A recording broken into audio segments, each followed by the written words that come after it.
بسم اللہ الرحمن الرحیم۔ السلام علیکم ڈیئر اسٹوڈنٹس، 8th کلاس۔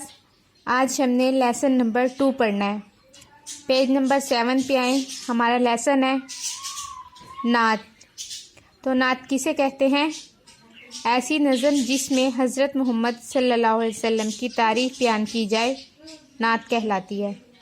جی اب دیکھیں اس کے خاص الفاظ: بزم کونین، دونوں جہانوں کی محفل، شمع توحید، شمع ویسے روشنی کو کہتے ہیں، اور توحید اللہ تعالیٰ کو ایک ماننا یعنی وحدانیت۔ پھر ہے نا خدا، مطلب ملا یا کشتی کا مالک۔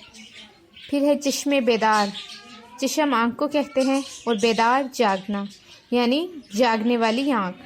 اسرار خدائی، راز یا بھید۔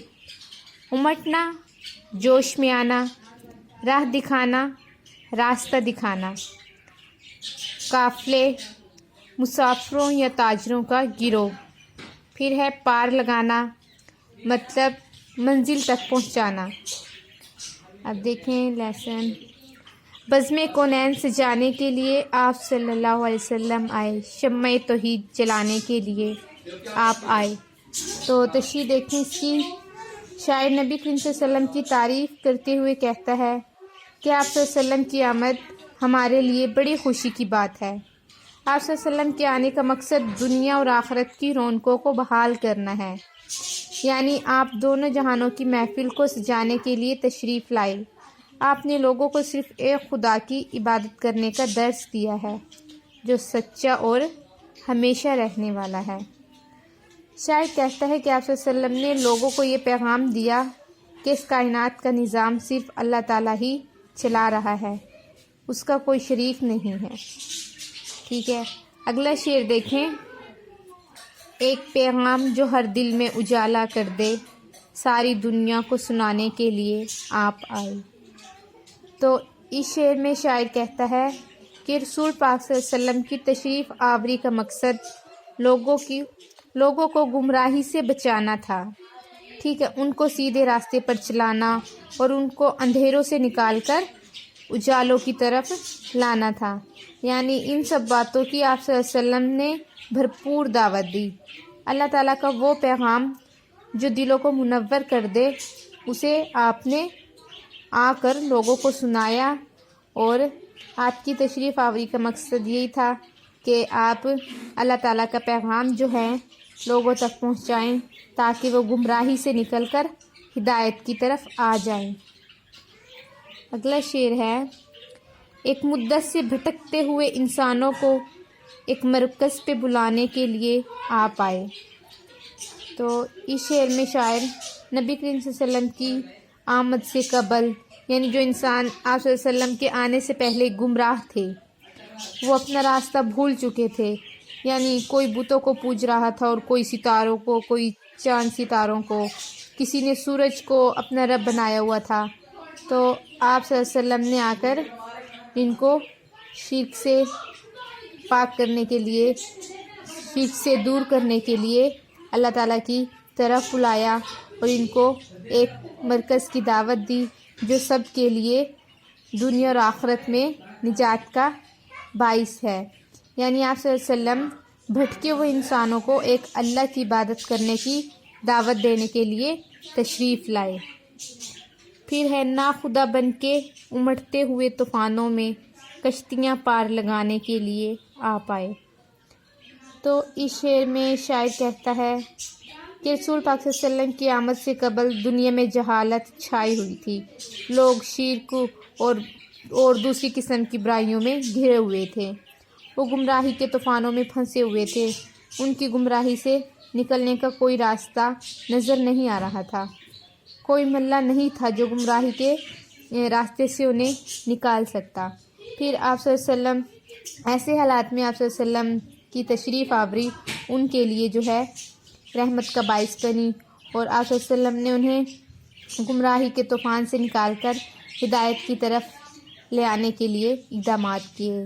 آپ صلی اللہ علیہ وسلم نے بھٹکی ہوئی انسانیت کی ہدایت کی طرف رہنمائی کی اور ان کو گمراہی کے طوفانوں سے نجات دلائی۔ پھر ہے قافلے والے بھٹک جائیں نہ منزل سے کہیں دور تک راہ دکھانے کے لیے آ پائے۔ اس شعر میں شاعر نبی کریم کہتے ہیں کہ نبی کریم صلی اللہ علیہ وسلم نے لوگوں کو گمراہی سے نکالا اور ان کی ہدایت کی طرف رہنمائی کی۔ انسانیت کا قافلہ جو اپنی منزل کی طرف رواں دواں ہے، یعنی انسان دنیا کی زندگی سے آخرت کی زندگی کی طرف سفر کر رہا ہے، اور قافلے کو راستے میں بہت سی مشکلات کا سامنا کرنا پڑتا ہے۔ اس لیے اس کی رہنمائی کے لیے آپ صلی اللہ علیہ وسلم تشریف لائے۔ رسول پاک صلی اللہ علیہ وسلم نے اس قافلے کی رہنمائی تھوڑے عرصے کے لیے نہیں بلکہ ان کو منزل تک پہنچانے کا سیدھا راستہ دکھایا۔ اب انسان چاہتا ہے کہ وہ گمراہی کا راستہ اختیار کرے یا آپ صلی اللہ علیہ وسلم کی بتائی ہوئی تعلیمات پر عمل کرتے ہوئے گمراہ ہونے سے بچ جائے۔ ٹھیک ہے، اگلا شعر ہے: چشم بیدار کو اسرار خدائی بخشے، سونے والوں کو جگانے کے لیے آ پائے۔ اس شعر میں شاعر کہتا ہے کہ حضرت محمد صلی اللہ علیہ وسلم تبلیغ حق پر جو لوگ ایمان لائے اور جن میں روحانی صلاحیت تھی، جن کی باطنی آنکھ کھلی ہوئی تھی، ایسے لوگوں کو آپ صلی اللہ علیہ وسلم نے کائنات کے چھپے ہوئے رازوں سے واقف کر دیا۔ ہر شخص میں اتنی ہمت نہیں ہوتی کہ وہ ان چیزوں کا مشاہدہ کر سکے جنہیں خدا نے پردے میں رکھا ہے۔ سوائے چند لوگوں کے تمام انسانوں کو صرف دنیاوی چیزیں ہی نظر آتی ہیں۔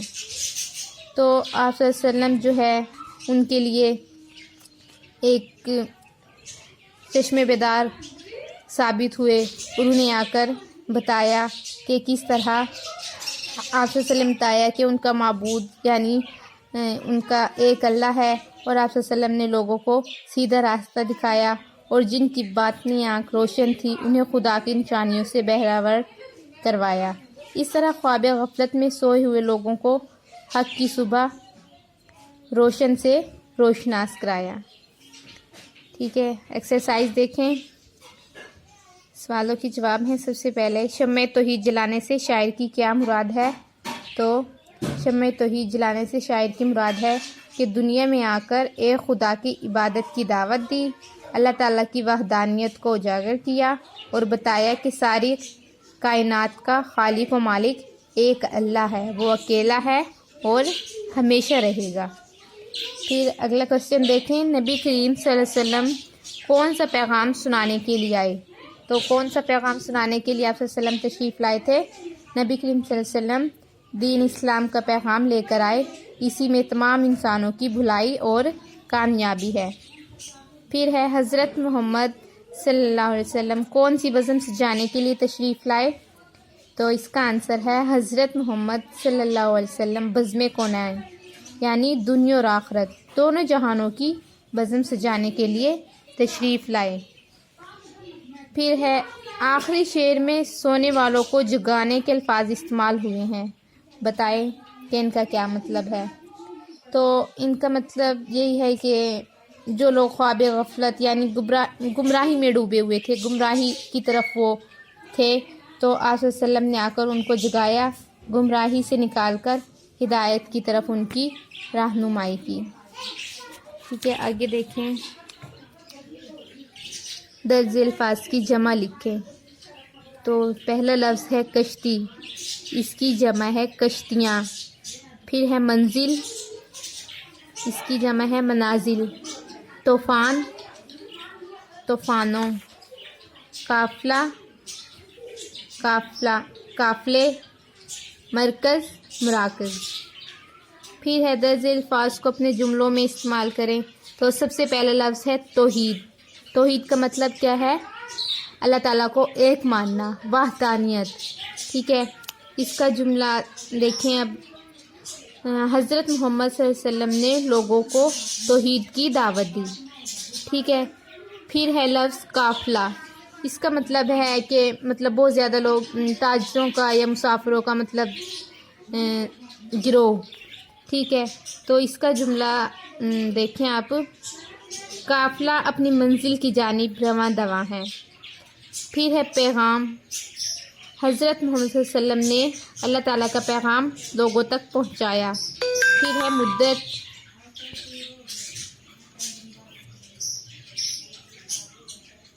مدت کا دیکھیں، نبی کریم صلی اللہ علیہ وسلم نے ایک مدت سے بھٹکے ہوئے لوگوں کو صحیح راستہ دکھایا۔